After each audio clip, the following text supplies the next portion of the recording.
Good morning, guys. Well, I got it. It'd be a lie if I told you everything worked out perfectly, but I had a couple of hiccups. One of them is that it's not charging, so I went and picked up an alternator this morning. Runs pretty good, but I think I got my firing order off, and I've got old plug wires and an old distributor cap and rotor. So I'm going to change the plug wires, cap and rotor, go ahead and just do it up new and change that alternator. And so that's what I'm doing today. It's running decent, but it's got a little stutter, like a shutter going. And I know the timing's off, so I need to put some timing on it as well today. But it's coming right along. Pretty good for never doing this before and just kind of flying by the seat of my pants. But here we go, let's get it.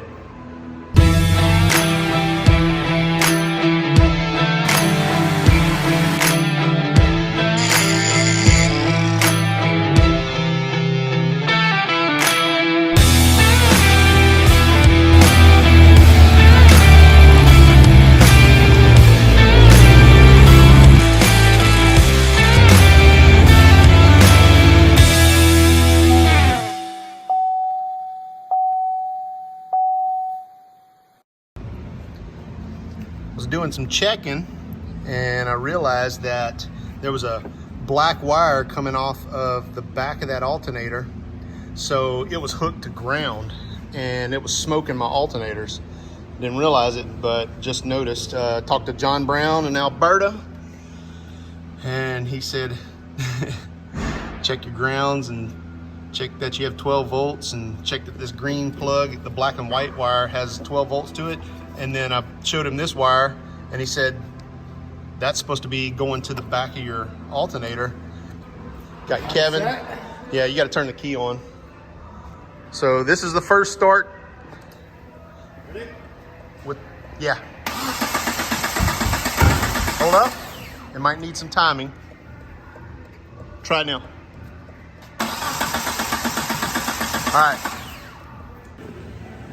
We changed the firing order. We're gonna see if this is gonna fire now. It's 180 out or something. So we've never done this swap, and so we've been relying a lot on John Brown to just give us guidance. And you know, a lot of it's just checking little things and making sure little things. Like I had the alternator wired wrong this morning and just wasn't really paying attention to what we were doing because I was worried about other stuff. But that's it right there. Listen to that. That's a lot of work, Kevin. What do you think? 20, 25 hours? Yeah, we did it in about 20, 25 hours. I've been coming over here after work and working 2 or 3 hours, you know, all week. And there was a couple of days we took off, but that's pretty doggone satisfying right there. Yeah. How's it running, Kevin? Best it's ever had. I don't think it ran that good when it was in the sidekick. No. Man, you can put your coffee on top of that and not worry about it falling off. Yeah. Hardly any shake to it. I got a ton of wire cleanup to do, but very satisfying.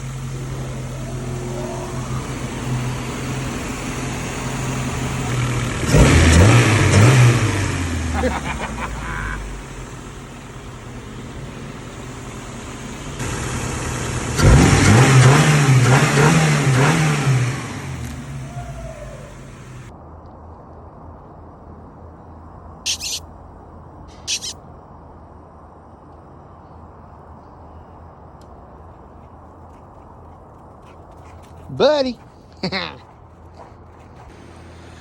Got everything kind of wrapped up.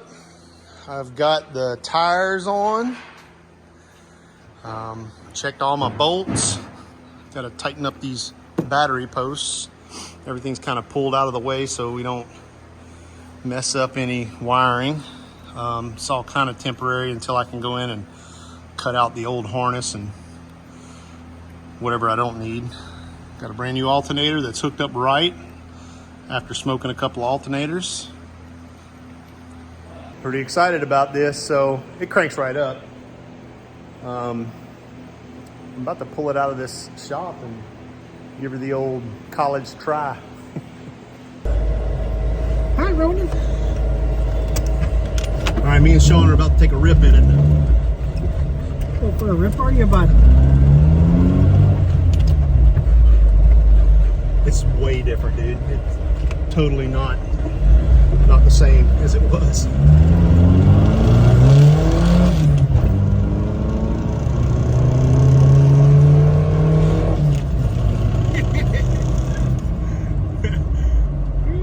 It's snowing on us too. Makes driving more fun. It does. I like that 2-inch pipe. It sounds great. It does.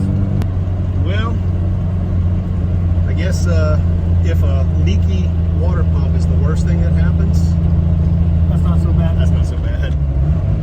Consistent coolant change. Yeah. It's a good thing I bought 2 gallons of antifreeze.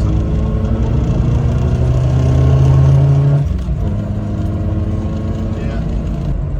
Yeet! Power. Yeah, it's got power now. I might be able to pass school buses and stuff.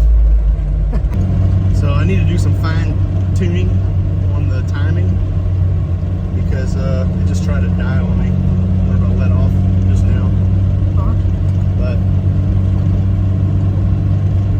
Little quirks. little quirks. My heater's working great. It is getting warm. Yeah. Wipers work.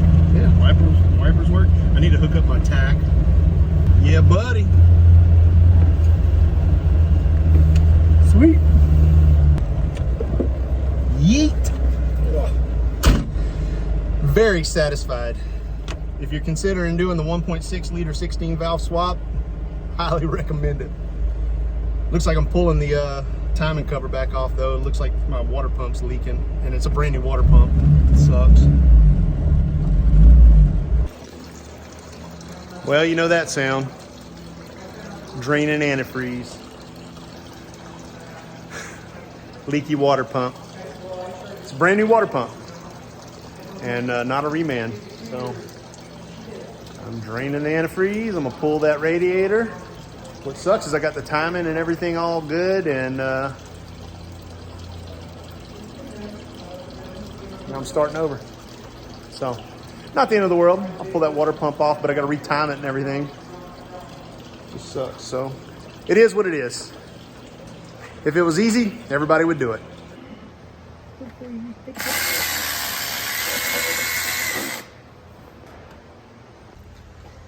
We started taking this all apart and Sean noticed that the water pump was completely dry.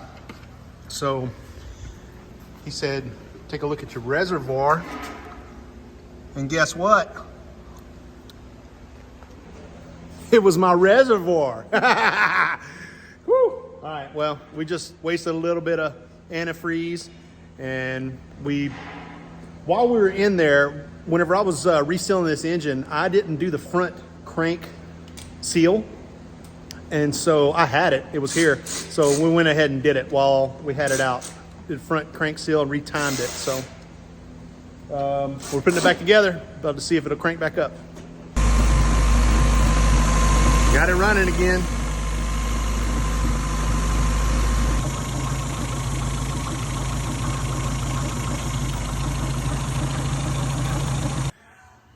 You're not gonna believe this, but I decided yesterday that I was gonna change that crank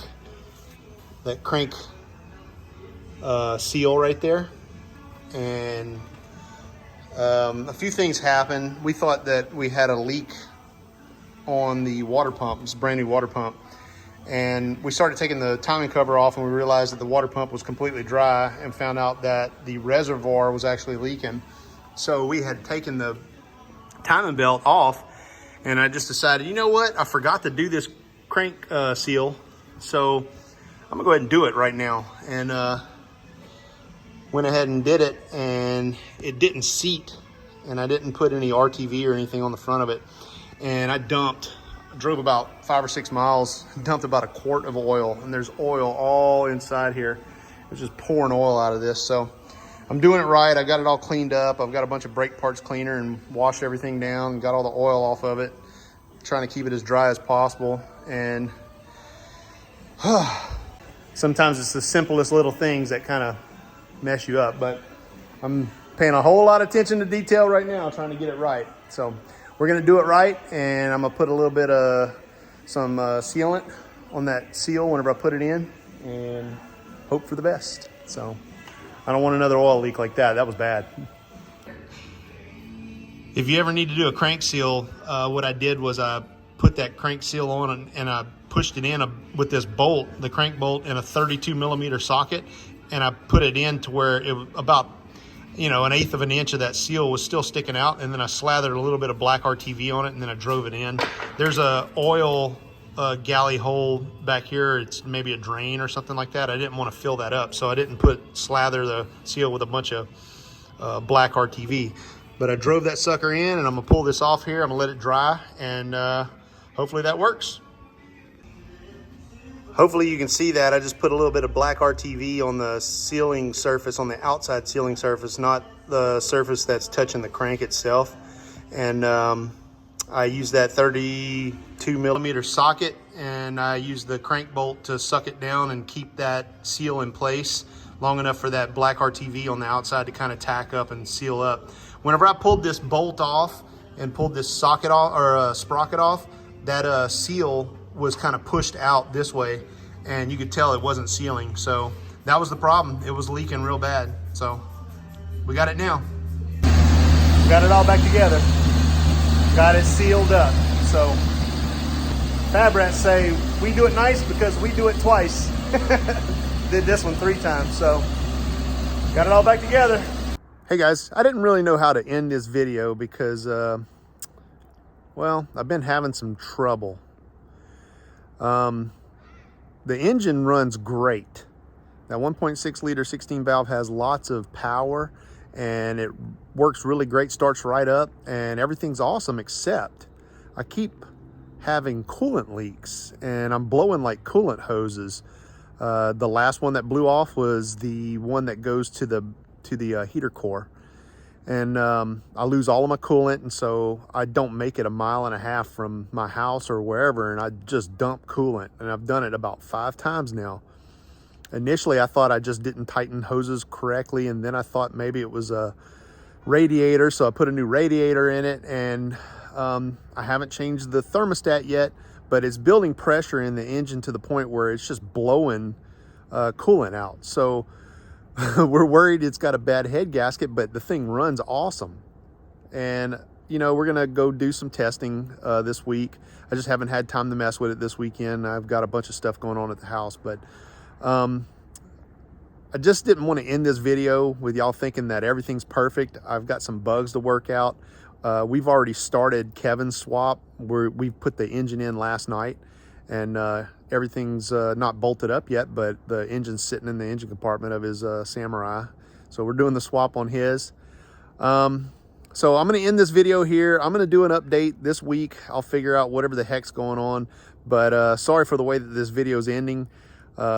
Samurai's running great. It's just blowing, it's blowing coolant out of different hoses from here, and I just don't know what in the heck's going on with it. So I'm just going to end it here. I'm going to update during this week, and next weekend I'll put out another video and tell y'all what we found. But thanks for watching my video.